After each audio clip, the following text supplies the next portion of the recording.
وړیا به موږ ته کتل چې دا کوم نمونه خلک دی درجن کیله وړي هغې چې په کور کې شپږ کسان وي 2 کیلې ویسي یوه کیله چې کوم دی دا 4 ځای کې 4 ځای او لږه لږه ورکړي بس دا د هغوی کیله خوراک دی نو دا چې د خوراک په لحاظ بالله من الشیطان الرجیم بسم الله الرحمن الرحیم قدرمنو کتونکو زه محمد اسرار د خپل پروګرام سره تاسو ته حاضر یم السلام علیکم ورحمت الله وبرکاته زه د تلاش په سیمه باندې ناست یم او دا زمونږ د شاد محمد خان کور د په تلاش بایپاس باندې الله تعالی دې روزي کې نوی جوړ کړی دی او دا مونږ سره چې کوم دی شاد محمد خان پلار ډاکټر نور محمد صاحب ناست دی د ډاکټر نور محمد صاحب خدمات چې کوم دی که هغه سیاسي دي سماجي دي او نور د معاشرې د فلاح دپاره دی چې کوم دی لکه دلته کومه جرګه ده په هغه حواله باندې چې دلته کې دی څومره د اصلاح کوشش کوي په دغه ټول څیزونو باندې که مونږ بحث کوو نو 2 غنټې چې کوم دی نو د دغې نه زیات وخت د ده په هغه خدماتو باندې لګي خو د دغه سیاسي سماجي او د صلح روغې جوړې د خدماتو سره سره دی چې کوم دی نو یو سیاسي جماعت سره د هغې نه پس دی چې کوم دی نو د یو مبلغ په حیث باندې د بهر دنیا د سملکونه کتلی دي نو دغه نور څیزونو باندې خو بیا بحث کوو خو نن چې کوم دی خصوصي توګه باندې مونږ د کینیا ته چې کوم دی نو تللی و او په هغه حواله باندې مونږ د سره بحث کوو چې په کینیا کې چې کوم دی نو دا څه لیدلي دي او هلته کې دوی څومره ورځې تېرې کړي دي او په دغه وخت کې چې کوم دی نو دوی د کینیا دغه چې کوم دا هغه زیږي ولس دی د هغې طور طریقې د هغې جوماتونه د هغې منځونه په هغه حواله باندې د څه خاص ښې قصې لري نو په هغې باندې خبره کوو السلام علیکم ورحمت الله وبرکاته وعلیکم السلام ورحمۃ اللہ وبرکاتہ ستاسو صاحب ډېره مننه شکریه ستاسو کینیا سفر چې کوم دی دا زموږ په 2021 کې شوی و کینیا چې کوم دی نو دا د افریقې په ملکونو کې د ټول نه ګزارحال ملک دی خو د غربت په لحاظ باندې ما څومره چې ما لیدلي دي غربت په لحاظ باندې ډېر زیات پسمانده دی د دې د تقریبا 14% دی کې مسلمانان دي او باقي 8 کرسچن خلک دي او حکومت هم دغه کرسچن تبلیغ دغه دي غربت هلته ډېر زیات دی تر دې حده پورې چې خلک چې کوم دي هغې د یو ټیم روټۍ میلاویږي د دویم روټۍ ټیم زیات نه او دا دی چې هلته کې د تبلیغ کار چې کوم دی هغه ډېر په ښه طریقه باندې هلته روان دی زمونږ اولنی چې لاړ شو نو مونږ اولنی مونږ لاړو په نیروبي کې نیروبي چې کوم دی دا د کینیا دارالخلافه ده او په نیروبي کې د تبلیغ یو لوی مرکز دی او څومره چې په کینیا کې د تبلیغ سره او د مراکزو سره تعلق دی نو دا کې د انډین خلک دی څومره مراکزو کې چې څومره مشران دي امیران دي دا انډین دي او الحمدلله څومره چې زموږ هغې د ټول نه دنیایي دغه ورله هم الله ورکړی دی چې د هغوی خدمات د هغوی دغه هلته کې څومره چې خرچ اخراجات دي څومره دغې نو هغه هغې کوي دا دی چې په دغې کې یو ښار دی ممباسا ښار ځان له صوبه ده هغې کې د مسلمانانو اکثریت دی تر دې چې څومره د هغې تر اوسه پورې د هغې ګورنر چې کوم دی دا مسلمان دی اوس ورو چې کوم دی نو هلته کې حالات د مسلمانانو کمیږي او دا چې فرض کړه روان الیکشن وشي نو هغه حالات د شو د هغه مقامي خلکو داسې ویل چې کیدای شي چې په روان وخت کې مسلمانان چې کوم دي هغه مطلوبه تعداد دغه نه کړي او ځکه دغې ډېرې وجوهات کېدلی شي کینیا کېدلی شي خلک یې غریبانان دي خدای چې ډېر په دین باندې کلک خلک دي تبلیغ سره چې کوم خلک وابسته دي او د هغې لږ هم وخت لکه زموږ په پاکستان کې چې کال ولګي او د هغه ځای خلک یو څه روزه ولګوي د هغې په څې روزه کې د هغې یو څه روزې لګولو سره د هغوی په ژوند کې انقلاب راځي او خلک او دلته زموږ په پاکستان کې چې کال ولګي دا دومره دغه نه لکه څومره چې هلته خو دا یو شی دی چې هلته د غربت انتها ده غربت داسې دی چې خلک مونږ به هلته کې خلکو ته به مونږ خلک مونږ څې روزې ته تیار کړه نو خلکو به ویل چې مونږ څې روزې ته ځو خو زموږ سره د خوراک پیسې نشته دی مونږ به لاړ شو هلته کې مونږ به دغه کې د هغې دپاره به بیا هلته کې ملګرو خپل څه دغه کوو مختلف څه کنټریبیوشن به مونږ وکړو هغې د خرچ اخراجات او تر دې چې هغې سره د هغې د دومره حده پورې د هغې غربت دی خو په دین باندې ډېر کلک خلک دی ډېر جوماتونه هلته ډېر زیات دي ډېر جوماتونه دي خیر تبلیغ والا ملګري خو څه خبرې دغه دا کوي خو هلته کې مسلمانان تقریبا 14% مسلمانان دي، خو د بدقسمتۍ نه هلته بریلیزم او دا دیوبندي او شیعه دا دغه هلته ډېر زیات دي، جوماتونه هلته ډېر هم زیات دي، هلته ډېر زیات دي. څومره ښارونه تاسو هلته کتلي وو؟ مونږ هلته تقریبا دا دی چې مونږ شپږ اووه غټ غټ ښارونه مونږ کلیمنتان دغه دي، دغه دی یو غټ ښار چې کوم دی د مامباسا ده، نیروبي ده او نور ځایونه هم دي دا دي چې زموږ نه هېر شوي هم دي، ځکه چې وخت وشو 2021 کې مونږ هلته تللي وو. نو دا دي چې غټ غټ ښارونه چې کوم دي دا دي مامباسا پکې بل د هغه خلکو مامباسا ځکه زیات دغه دی چې هلته کې بندرګاه ده، بندرګاه ده، نو هغې کې د هغې کې بار ملکونه سامان مامان او ټول دغه ته بل دا شی دی چې دغه کینیا په افریقي ملکونو کې دا کینیا دا مالدارترین ملک دی د هغوی په نسبت، ځکه چې د دغې بندرګاه په وجه باندې هلته خلک لکه زه تاسو ته همداسې یاده پورې خبرې لکه په ترانسپورټ چې څومره دی د ترانسپورټ د بارګین نظام چې کوم دی دا ټول د ګوجرانواله خلک دی هلته کې په هغې د هغې 100% قبضه ده او ډېر خلک چې کوم دي نو هلته مالدارترین خلک چې کوم دي په غټو دغه باندې هلته قابض دي د پاکستان. او بل دا شي داسې ده چې دا د هیلت چې کوم دی هیلت په دې کې هم د پاکستان د خلکو زیات په هیلت باندې قبضه ده، د کراچۍ نه خلک تللي دي، خو دا دی چې هلته هیلت لویه مسله ده. د تبلیغ په حواله باندې هلته داسې مشکلات تاسو ته راغلي چې لکه چا جومات نه ایستلی یا چا ته ویلي چې نه داسې هېڅ هلته کې په تبلیغ باندې هېڅ دغه نشته، کریسچین خلک د مسلمانانو نه زیات مونږ خو د هغې خلکو ته دې باندې خفه شو چې هلته د مسلمانانو مونږ تپوس کوو چې دلته خو میجارټي خلک چې کوم دی دا کریسچین دي، حکومت هم د هغې دی، تاسو د دوی څه مثلا نو هغې به وایي چې نه دلته ټولې خبرې په میرټ باندې کېږي، دلته مونږ سره برابر انصاف دی، مونږ سره باقاعده نوکري مونږ ته په انصاف میلاویږي، مونږ سره هېڅ چې بې انصافي نه کېږي. په دې به خوشحاله شو مونږ وایي کاش که زموږ په ملک کې داسې وی دا دی چې هلته کې زموږ مسلمانان هلته ډېر په کم تعداد کې دي، مسلمانان په هغه کمیونټي کې ډېر خوشحاله دغه کوي. لباس، طرز زندگی، خوراک ما تاسو ته ووایي چې لباس هم ښه دی، بد نه دا زه به تاسو داسې ووایم چې هلته کې مونږ به د هغوی مسلمانان چې کوم دي که نه د هغوی عباداتو ته به مونږ خفه کېدو، د هغوی اعمالو ته به خفه کېدو، د هغې عقیدې ته به خفه کېدو چې د هغوی کوم مضبوطې عقیدې دي، خوراک یې نه و، جامې نه وه، پایزار یې نه و، هېڅ کورونه یې نه و، خدای چې عقیدې کلکه مضبوطه عقیده وه په الله باندې، نو دغې ته مونږ ډېر زیات خفه کېدو. داسې څه واقعه چې هغه ستا لپاره چې کوم دی نو لکه دا نه هېرول وي؟ زما دپاره خو دا دي چې زه هلته بیمار شوی وم،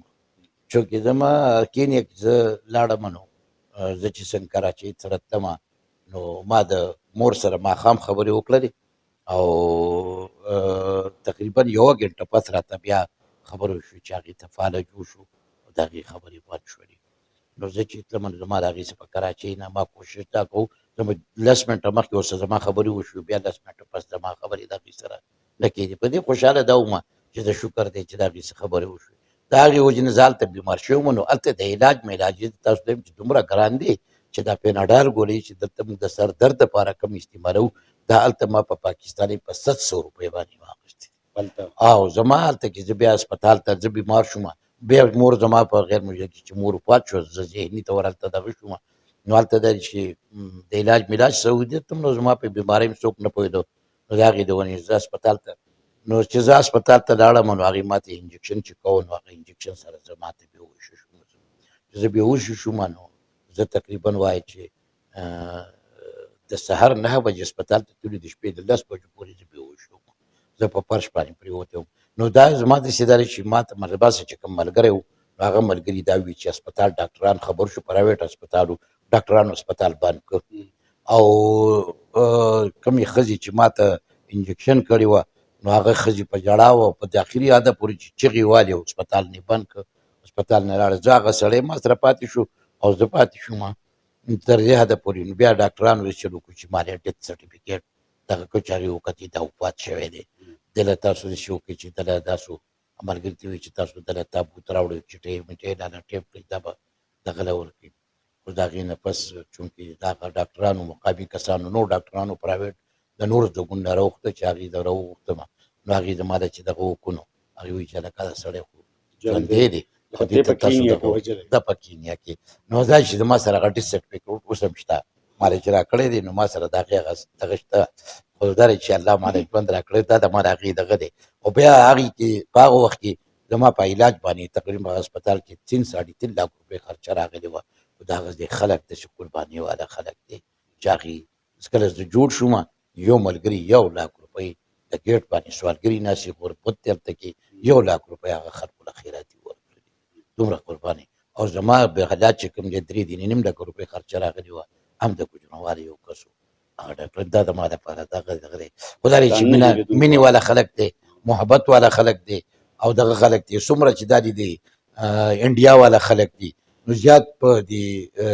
د خوراک په دې شیزونو چې کوم دی په دې باندې د ټول د دې کنټرول دی د انډین خلکو نو دې وجې هغې د تبلیغیانو د دې خلکو ډېر قدر کوي ډېر عزت کوي او هلته د تبلیغ کار ډېر په زور ډېر غټ غټ مراکز دي په ممباسا کې ډېر غټ مراکز ته د خلک روټۍ او دغه راوړي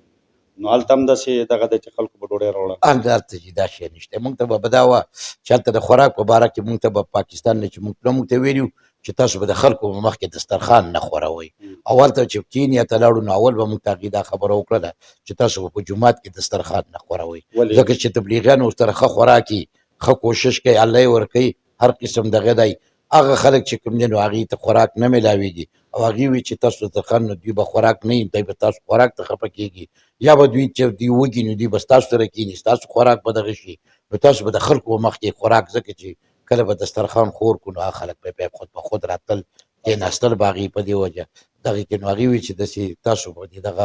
دغه نه کوئ نو دا دی چې موږ ته د خوراک مراک دا چې خلکو موږ سره ډېر خلکو به راوړل دا چې هلته کې دا څاروي ډېر ارزان دي ځنګل دغه دي دا څاروي خلک ساتي نو هلته به دا و چې روزانه به موږ له خلکو یو ګډه یا پیزا یا د څه شی به دغه کړی و موږ له به یې خوراک خپله به نه خوړه موږ له به یې راوړل څومره کسان ته موږ تقریبا 12 کسان او موږ له به یې خوراک هم راوړو او دغه به یې هم کوو بس دا تبلیغ والا ورکوي دا د دې الله لارې برکت دی تاسو ته موږ دا وجه طرز زندګي هلته چې کومه ده لکه مطلب دا دی چې ښځې زنانه خوراک تاسو ووایئ د پوشاک په حواله باندې مطلب د پوشاک په حواله خو دا دی چې د مسلمانانو 100% پرده ده مسلمانانو ډېر 100 پرده دغه دی دا بل دا شری چې دغه د مسلمانان دی چې کم چې پیدایشي مسلمانان دي ځینې خلک وروسته مسلمان شوي څه چې دغه نه را روان دي خانداني طور مسلمانان را روان دي مخکې نه خلک نو دا د کال 12 میاشتې روژې دا یو د هغوی دغه دا دی جامه پیزار د هغوی بالکل زمونږ هم د هغې ښه پرده ده ښه جامه البته کریسچن خلک چې کوم دي هغه خلکو خو دا چې د هغې مذهبي دغه داسې دی خو هغې هم دا دی چې کله د مسلمانانو په خوا تېرېږي هغې ډېر احتیاط کوي ډېر خیال ساتي د نظرونو دغه کوي او دغه کوي کوشش دا کوي چې د هغې د مسلمانانو د جومات په خوا باندې یا په دغه باندې هغوی کوشش دا کوي چې هغې د دوی د مذهبي دغه ډېر خیال ساتي موږ به د هغوی دغه ته تلو د هغوی چې کوم ځای کې د هغوی عبادتګاه ځایونه وي نو موږ به چې د هغوی ځای ته ورځو هغوی خپل څه ګیت دی هغه وایي خو موږ به چې کله په ګیټ ورغلو نو هغه بند کړه هغه بند کړه احتراما به ولاړو مرا به زموږ بیا ډېر قدر کوو عزت پې کوو موږ دا شی چې موږ هغه خوراک د هغوی سره نه کوو دغه نه کوو د هغې سره صرف د اوبه مو بیا راوړي نو خو بوتل هم بازار نه راوړو موږ دغه کوو خو دا چې هغې هغه کوم کریسچن والا خلک چې کوم دي هغې د مسلمانانو ډېر عزت کوي ډېر خیال ساتي او بیا د تبلیغ والا خلکو بیا ډېر خصوصا خیال ساتي څومره وخت تېر کړی تاسو ما ته 3 میاشتې ما تېرې شوې 3 میاشتې ما ته تېرې شوې 3 میاشتې دا دی چې 3 میاشتې کې ډېت سرټیفیکیټ او نو دا چې دا علاج هلته کې دا دی چې خلک زیات پیدل ګرځي غربت هم دی خلک پیدل ګرځي او پیدل وجې دې ګرځي چې خلک ډاکټران ورته دا وایي چې څوک